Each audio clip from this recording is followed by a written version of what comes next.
nikijiulizaga hivi tangu umenijua mimi nimelazwa hospitali. Hiyo roho naifunga. Maana ukitaja inakuja. Silali hospitali, nitahubiri injili. Nasema hutolala hospitali kwa sababu kwa kupigwa kwa Yesu wewe ni mzima. Kwa sababu kwa kupigwa kwa Yesu wewe ni mzima.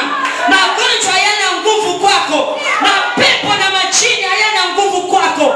Inuka uangaze, wewe ni mshindi. Bwana Yesu asifiwe.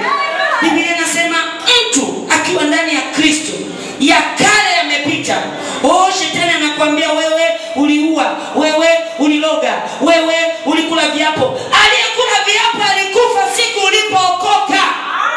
Bwana Yesu asifiwe. Wewe ni mtu mwingine.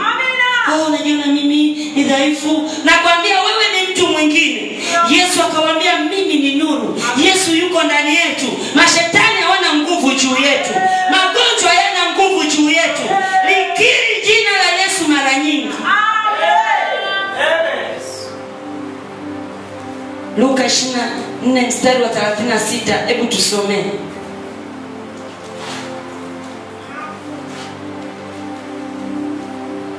Luka mtakatifu sura 24 mstari wa 36, nitasoma kwa jina la Yesu. Na walipokuwa katika kusema habari hiyo, yeye mwenyewe alisimama katikati yao akawaambia, amani iwe kwenu. Yesu ni mfalme wa amani. Amen. Ukiona adui anakuharibia amani, mwambie Yesu wewe ni mfalme wa amani, nahitaji amani. Huo uchungu sasa hivi unaondoka. Amen. Nakwambia kitu ambacho nimeishi. Kabisa. Bwana Yesu asifiwe. Amen. Karama ya Mungu ni uzima na amani. Amen. Karama yoyote iliyo ndani yako ya kuomba, ya kuimba, ya kufunga, ya kutabiri, ya kutoa pepo, ya kuhubiri, karama ya Mungu kipimo cha kwanza ni amani. Je, una amani? Na kama huna amani, Yesu anakupa amani leo. Wanaoamini watatenda aliyotenda Yesu na zaidi. Haleluya. Soma ule mstari wa 15 mpaka wa 20. Ni Yohana 8:15 mpaka 20. Hebu endelea kusoma. Kuna watu mnajiona dhaifu, kuna watu mnajiona Mungu hataki kuwajibu. Nataka nikwambie wewe ni nuru ya ulimwengu. Na huwezi kwenda gizani. Wanakuvuta uende kwenye mashimo lakini hawatakupata kwa jina la Yesu. Yohana 8 mstari wa 15 mpaka wa 20, nitasoma kwa jina la Yesu.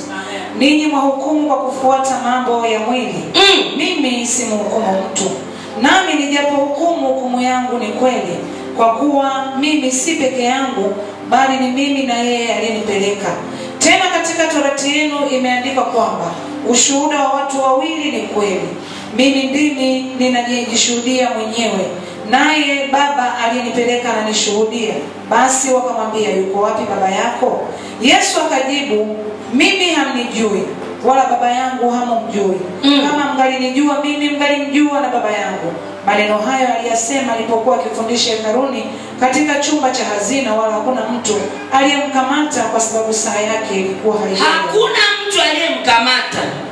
Hakuna mtu anayeweza kukukamata wewe akakuua kabla ya wakati. Hakuna mtu anayeweza kuzuia usishike fedha. Ama ukishika fedha hapo hapo unapata matatizo. Hayupo. Nakwambia hayupo.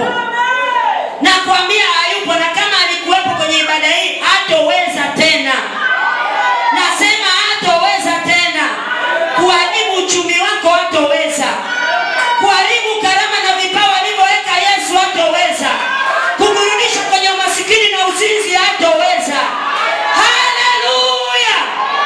Yesu Kristo alishinda kifo na mauti.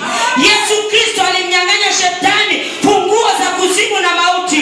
Ni jambo gani la kumshinda Mungu Baba? Hawezi. Kabisa. Akawaambia hawakuweza. Bwana Yesu asifiwe.